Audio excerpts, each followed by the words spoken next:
তো একটু পেনফুল সব টেস্টগুলো আছে জানো, সেগুলো। বন্ধুরা হসপিটালের উদ্দেশ্যে রওনা দিলাম। আজ সব ব্লাড টেস্টগুলো হবে। ব্লাড টেস্টগুলো হলো বন্ধুরা, মেয়ে এই জন্য একটু মন ভালো করার জন্য বাইরে নিয়ে যাচ্ছে মুভি দেখতে।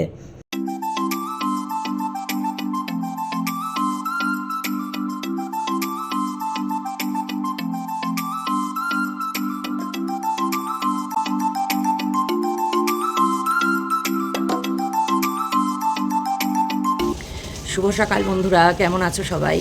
আশা করি সবাই সুস্থ আছো, ভালো আছো, আর যে যেখানে আছো নিরাপদে আছো। আজকে হচ্ছে 21 এপ্রিল আর রবিবার। এখন বাজে হচ্ছে কটা দেখলাম, 10:13। তো বেরিয়ে যাবো আর একটু পর, 11টার সময় বেরোবো। আজকে অনেক ব্লাড টেস্ট আছে, অনেক রকমের। তো সেই ব্লাড টেস্টের জন্য বেরোবো, হসপিটালে যাব। তারপরে হয়ে গেলে তারপরে তারপর বাড়ি আসবো, বা কী করবো জানি না, এদিক ওদিক যাই হোক। তো এই সপ্তাহটা এইভাবে থাকে। নেক্সট উইকে তো একটু পেনফুল সব টেস্টগুলো আছে জানো, সেগুলো তো হবে। আর হ্যাঁ, 26 বললাম যে মণিপালে অ্যাপয়েন্টমেন্ট হয়েছে অর্থোপেডিকের জন্য। অর্থোপেডিক কালকে ওখানে অ্যাভেলেবেল ছিলেন না কোনো ডক্টর, তাই জন্য পাওয়া যায়নি। তো মেয়ে মণিপালে বুক করেছে। তো এই হচ্ছে আজকের শুরু। যাই আচ্ছা, তো এই হলো শুরু। সকালবেলাতেই ফোন করে বাড়িতে বাজারের ব্যবস্থা করা হয়ে গেছে, সব কিছু হয়ে গেছে। তা না হলে তো চলবে না, আমাকে ওগুলো তো করতেই হবে। যতক্ষণ আছি ততক্ষণ এই ডিউটিগুলো করতেই হবে। তো ঠিক আছে, চলো বন্ধুরা, খুব পজিটিভ মাইন্ডে যেমন দিন শুরু করি সেরকমই করলাম, সমস্ত পুরনো আর নতুন বন্ধুকে নিয়ে। চলো আজকের দিন শুরু করি, আর সবাইকে আমার ছোট্ট এই দুনিয়ায় স্বাগত জানাই। চলো সঙ্গে থাকো। বেরিয়ে পড়েছি বন্ধুরা হসপিটালের উদ্দেশ্যে। এখন 11টা 7 বাজে। তো পৌঁছে যাব ব্লাড দেওয়ার আগেই। তো চলো যাই। আজও প্রচণ্ড গরম। কালকে এক পশলা বৃষ্টি হয়েছিল, কিন্তু সেটা এতই সামান্য যে গরম বিন্দুমাত্র কমেনি। রোদ দেখতে পাচ্ছ, রাস্তা একদম ঝাঁঝা করছে, রোদে পুড়ে যাচ্ছে সব কিছু। গরম হলকা লাগছে একদম। তো যাই, হসপিটালে কাজগুলো আগে সেরে নিই। মা মেয়ে চলেছি। মেয়ের ওপরেই তো চাপ পড়েছে, সমস্ত দায়িত্বটা ওর ওপর। ডাক্তারের সঙ্গে কথা বলা, সমস্ত টেস্ট করানো, সেই রিপোর্ট সব ওর মোবাইলে আসবে। এখনও তো আজকে শুধু ব্লাড টেস্টই হবে, বাকি তো শনিবারে হবে সব কিছু। ব্লাড দেওয়া হয়ে গেছে, এখন এসছি একটুখানি কিছু খেয়ে নেব, কারণ 12 ঘন্টা খাইনি। তো মেয়ে আমার জন্য ফ্রুট স্যালাডের অর্ডার করলো, যে ফ্রুট স্যালাডটা খাও মা। আর যেহেতু এবার অনেকটাই ব্লাড দিতে হয়েছে, কারণ প্রায় 12 রকমের টেস্ট ছিল, আলাদা আলাদা করে প্রত্যেকটা ব্লাড কালেক্ট করেছে। সেই কারণে আমার মা তো আমার জন্য চিন্তিত সব সময়। চলে এসেছে ফ্রুট স্যালাড উইথ আইসক্রিম। আইসক্রিমটা মানে গরমের জন্য না নিলেই নয়, তাই। আর মেয়ে নিয়েছে ওদের চিকেন পপকর্ন আর জল। হয়ে গেল বন্ধুরা আজকের মতো হসপিটালের পালা। আবার 26 তারিখে মণিপালে যাব অর্থোপেডিক দেখাতে, আর এখানে আসবো আবার শনিবার।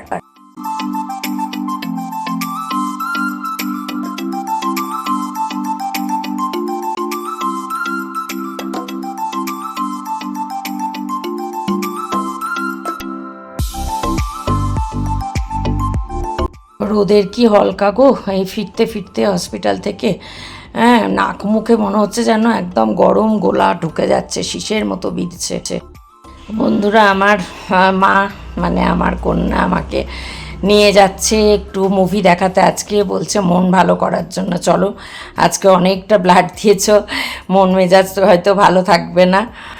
তবে ব্লাড দেওয়ার জন্য আমার কোনো হেলদোল নেই, তার কারণ জীবনে যে কত ব্লাড দিয়েছি আর কত ইঞ্জেকশন আজ পর্যন্ত যে নিয়েছি তার কোনো মানে হিসেব নেই।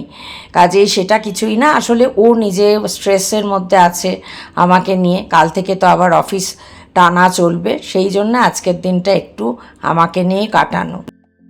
এই সন্ধ্যাবেলায় বেরোলে সেটার একটা মজা আলাদা, অন্যরকম। তো চলেছি আমরা ফিনিক্স মলে মুভি দেখতে।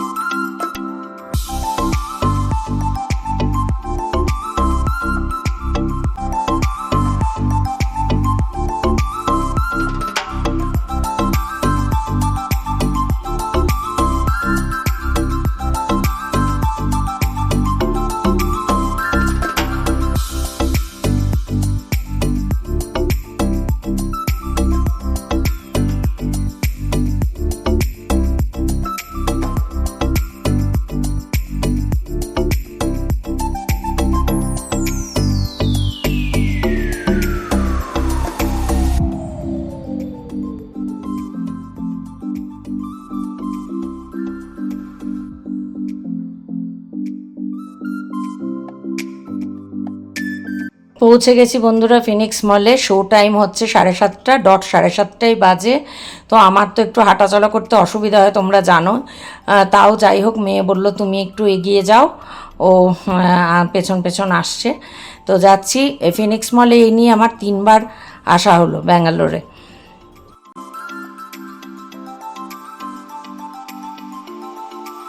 দেখতে এসেছি মুভি ক্রিউ, তব্বু, করিনা কাপুর, কৃতি সেনন। ভীষণ ভালো লাগলো, মানে পুরোপুরি এন্টারটেইনিং এবং 3জনের অভিনয় দুর্ধর্ষ। মুভি দেখা কমপ্লিট, এখন অলমোস্ট 10:30 বাজে। এবার ফেরার পালা। মেয়ে ক্যাব বুক করতে ব্যস্ত, আর আমি ততক্ষণ একটু মলের সৌন্দর্য উপভোগ করছি। তাই জন্য ক্যামেরা ঘুরিয়ে একটু দেখে নিচ্ছি। যখন প্রথম ঢুকি সন্ধ্যাবেলায়, তখন এখানে কনসার্ট ছিল। এটা হয়, এর আগেও আমি দেখেছি, কিন্তু তখন মুভির তাড়া ছিল বলে চলে গেছি, ওটাকে আর কভার করিনি। মুভি দেখে আমি তো খোশ মেজাজেই রয়েছি, কিন্তু মেয়ে চিন্তিত, ক্যাব বুক হচ্ছে না। রাত হয়ে গেলে ক্যাব বুকে একটু প্রবলেম হয়। দেখছে ওলা ক্যাব না পেলে অটো। তো মেয়ের মানে ব্যস্ত রয়েছে ক্যাব বুকিং করবার জন্যে, আর আমি এখানে ব্যস্ত একটুখানি চারিদিকের দৃশ্যাবলী আমার এই ছোট্ট মুঠো ফোনে ধরে রাখতে, তোমাদের সঙ্গে শেয়ার করব বলে।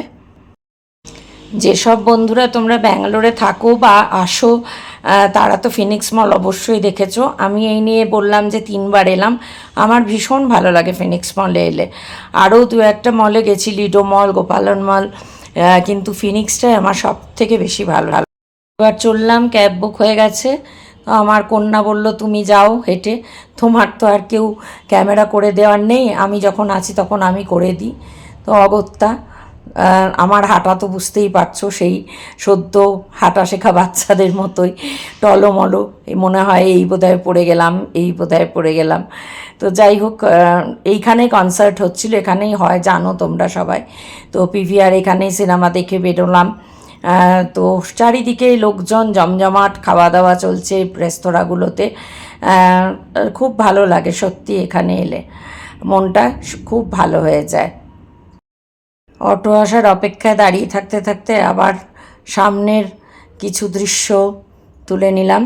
10:30 বাজে এখন, এবার তো বাড়ি ফিরতে হবেই। বাড়ি ফিরে এসেছি বন্ধুরা অনেকক্ষণই, কিন্তু এখনও ড্রেস চেঞ্জ করা হয়নি। 11:10 বাজে। আমার তো মানে খিদে পাই না, তোমাদের বলেইছি কিছুদিন ধরে যা হচ্ছে, খিদে তো একদমই নেই। তাই আমি কিছু খাইনি, এমনি জল খাবো, খেয়ে সব মেডিসিন খাবো, খেয়ে শুয়ে পড়বো। তার কারণ খাবার মতন কোনো মানে রুচি বা ইচ্ছে কোনোটাই নেই। দুপুরে ভাত খেয়েছিলাম, তো তারপর থেকে আর কিছু মানে আমার তো খিদে পাচ্ছেই না। তো কী আর করা যাবে বলো? মেয়ে সবসময় চিন্তিত যে না তুমি কেন একটু খাও, কেন না খেয়ে ওষুধ খাবে কী করে, কিন্তু খেতে পারছি না, কী করব বলো? না খেতে পারলে তো কিছু করার নেই। আবার সকাল হবে যথারীতি, আবারও দেখছো চা খাচ্ছি না, খেতে ইচ্ছেই করছে না, মানে খাবারটা ঢুকছেই না। তো যাই হোক, কালকে সকালবেলায় একটু কাঁচকলা সিদ্ধ, আলু সিদ্ধ করবো, আর একটু ভেবেছি কাঁচা পোস্ত বেটে নিয়ে জাস্ট ভাত করে খেয়ে নেব। তারপর রাত্রিরে কী রান্না হবে দেখা যাবে। আমার তো অবশ্যই সিদ্ধপক্ষ হবে, মেয়েটাকে তো একটু মোটামুটি একটু ভালো কিছু করে দিতে হবে। ইচ্ছে তো চায় মন, তাই না? মায়ের সারাদিন অফিস করেই তো শুরু হয়ে যাবে, কাল থেকে টানা চলবে। আবার শুক্রবার থেকে ছুটি আছে, শুক্রবার যেহেতু এখানে ইলেকশন, তো শুক্রবার আবার আমাকে নিয়ে তো দৌড়াবে মণিপালে। তো তারপরে শনিবারও দৌড়াবে, আবার শনিবার তো ওই সমস্ত সব জকমারি টেস্ট, যেগুলো যথেষ্ট যন্ত্রণাদায়ক। তো কী আর করব, যন্ত্রণাময় জীবন যার, তাহলে টেস্টে আর কি যন্ত্রণা হবে বলো? আজকে সকালবেলাও যথারীতি মানে যাচ্ছে তাই ওভার ফোন গালিগালাজ শুনলাম, মরছি না কেন, মরে যাই যেন। হ্যাঁ, তো পয়সায় খাচ্ছি, পয়সায় আমি ফুর্তি মারছি, তো এই সবগুলো যে এই খাওয়ার খোঁটা তো মানে সারা জীবন ধরেই শুনে আসছি, আর তেমনি নির্লজ্জ খাচ্ছি। ওই জন্যই বোধহয় খাওয়াটা এখন বন্ধ হয়ে যাচ্ছে। বোধহয় ভগবান বলেছে যে না, তোকে কারোর পয়সায় খেতে টেতে হবে না, তোর খাওয়াটা বন্ধ করে দিচ্ছি পার্মানেন্টলি। তাই জন্য খাওয়াটা আমার বন্ধ হয়ে যাচ্ছে। খাওয়া তো আমি একদমই খাচ্ছি না। এসে প্রথমে 1-2 দিন একটু খেয়েছিলাম, তারপর বন্ধ হয়ে গেছে টোটালি। তো যাই হোক, তবুও সেই লোক তো বুঝছে না, সেই ভাবছে প্রচুর বোধহয় আমি মন্ডা মিঠাই গান্ডে পিণ্ডে খাচ্ছি তার পয়সায়। যদিও আমি এখানে এসেছি আমার নিজস্ব সঞ্চিত যেটুকু আছে তার মধ্যে থেকে কিছু নিয়ে এসেছি, তার একটি পয়সাও আমি আনিনি, কিন্তু তবুও ওইটাই যে আমার পয়সায় গিলছিস, আমার পয়সা নিয়ে ফুর্তি করছিস গিয়ে ওখানে। তো আমি সত্যিই তো ফুর্তি করছি, তোমরা দেখতেই পাচ্ছ আমি কতটা ফুর্তি করছি। এই তো গতকাল থেকে শুরু হয়েছে নারায়ণা হসপিটালে আবার যাওয়া আসা, আজও গেলাম। হ্যাঁ, একটুখানি মুভি দেখতে, সেটা মেয়ে জোর করে নিয়ে গেল, ওরও স্ট্রেস একটু রিলিফ হবে, ও ভাবলো যে মাকে একটু ঘুরিয়ে আনি সেই জন্য। তো যাই হোক, তার কিন্তু বাজার হাট সমস্ত করে দেয়া আছে সমস্ত কিছু, কিন্তু কোনো কিছুই তার সন্তুষ্ট হচ্ছে না, কোনো কিছুতেই তার ইয়ে হচ্ছে না। এমনিতে যথেষ্ট ভালো আছে। আমি তো বলেইছি আমি যদি কোনো দিন মানে রিকোয়েস্ট করতাম যে একটু কোনো ওয়েব সিরিজ বা মুভি দেখো না বসে টিভিতে, আমার সঙ্গে বসে দেখতেন না, একদমই না, তার পছন্দ না। কিন্তু এখন ওই যে বললাম তোমাদেরকে, কালকেই বলেছি, এখন রিঙ্কুর সঙ্গে বসে রিঙ্কুর মোবাইলে বাবা কেন চাকর, নবাব, ব্লা ব্লা ব্লা এই সমস্ত মুভি দেখছেন, খুব ভালো আছেন। রিঙ্কু রান্না বান্না যখন যেটা বলছেন রিঙ্কু করে দিচ্ছে, তো উনি যথেষ্ট ভালো আছেন, রিঙ্কুকে সঙ্গে নিয়েই ভালো আছেন। আর আমার মৃত্যু কামনা করে যাচ্ছেন, জানার পরও যখন মেয়ে বললো কালকে যে এইরকম ব্যাপারে এই ব্যাপার ডাক্তার এই বলেছে, একটা পয়সাও না, প্রথমে একটু নাটক তো করলো, চুপ বলেছি তোমাদের চোখের জল, ওই চোখের জল তো না, মানে জাস্ট চোখের জল কোনো দিন বেরোয় না, মানে একটু ওই আও মাও ওই জাতীয় অ্যাক্টিং তো হয়ে গেল। তারপর থেকেই ব্যাস শুরু হয়ে গেছে এবার কেন মরছে না, কত তাড়াতাড়ি মরবে, মানে একটা পয়সাও খরচ করতে পারবো না, মরলে মরুক, ও মরুক, ওকে দিয়ে আমার কোনো দরকার নেই, মরে যাক, আমার পয়সায় খাচ্ছে ফুর্তি করছে, এতদিন ধরে চলছে, এবার মরুক আপদ। তো ঠিক আছে, খাওয়াটা বন্ধ হয়ে গেছে, খাওয়াটা টোটালি বন্ধ হয়ে যাবে, আবারও পুরোপুরি বন্ধ হয়ে যাবে, যেটুকু বা কোনো রকমে একটু এক মুঠো মুখে দিচ্ছি, এক গড়াস হয়তো দুপুরে, আজকে একটুখানি সে কালকে রাতে স্টুটা ছিল ওটাই ছিল, ভাত জাস্ট এক গড়াস, মানে ঠিক এই কটা মুখে দিয়েছি ওষুধ খাওয়ার জন্য। আর রাতে তো খাচ্ছি না, দেখতেই পাচ্ছ, মানে বললামই সত্যি খাবার মতো অবস্থা নেই, ওই জন্য এসে চেঞ্জও করিনি, একবার একটু গাটা ধোবো, ধুয়ে একবারে শোবো, ওষুধগুলো খাবো, খেয়ে শুয়ে পড়বো। তো এই খাওয়া তো বন্ধ হয়েই আসছে, তারপরেও হয়তো মানে শুনে যেতে হবে যে খাচ্ছি আর খাচ্ছি, তো তারপরেও তো আমার লজ্জা নেই, দেখছই হাসছি কীরকম, কতটা নির্লজ্জ হতে পারে একজন মানুষ।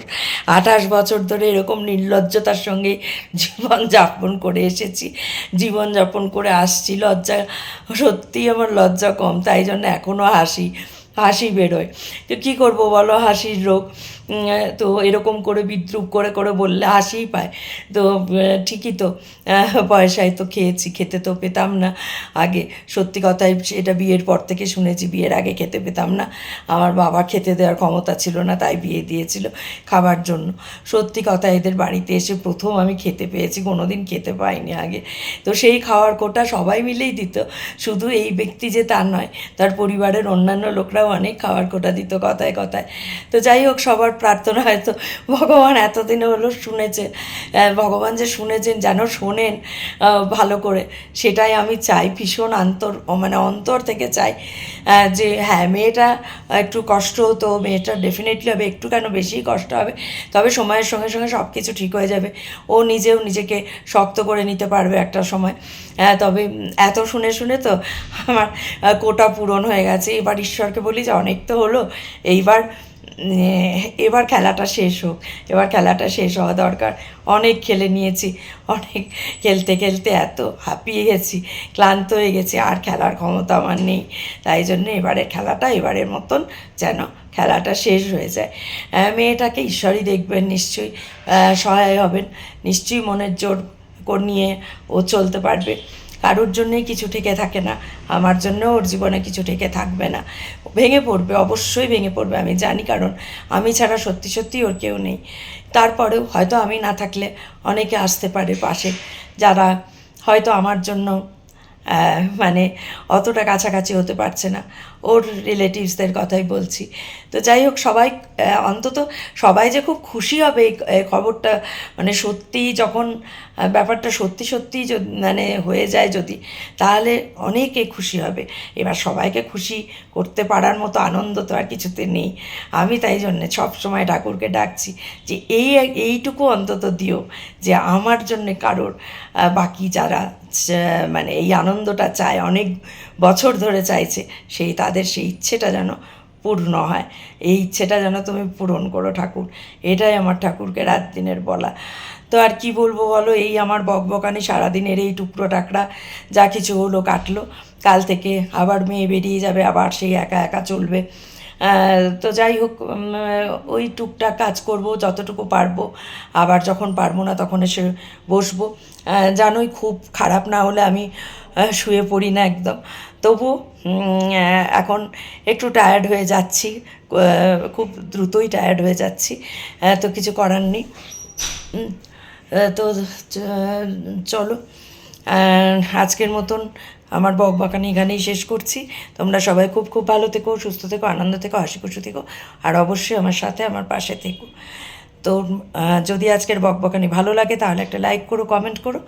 আর নতুন বন্ধু যারা এখনও আমার পরিবারে আসোনি, তাদের কাছে আমার অনুরোধ, আমার পরিবারে এলে আমার ভালো লাগবে। তো ঠিক আছে বন্ধুরা, ততক্ষণ মতো আজকের মতো গুড নাইট, শুভরাত্রি। দেখা হচ্ছে আগামীকাল নতুন দিনে একটা নতুন ব্লগের সঙ্গে। ততক্ষণ সবাই খুব খুব ভালো থাকো, সুস্থ থাকো, নিরাপদে থাকো।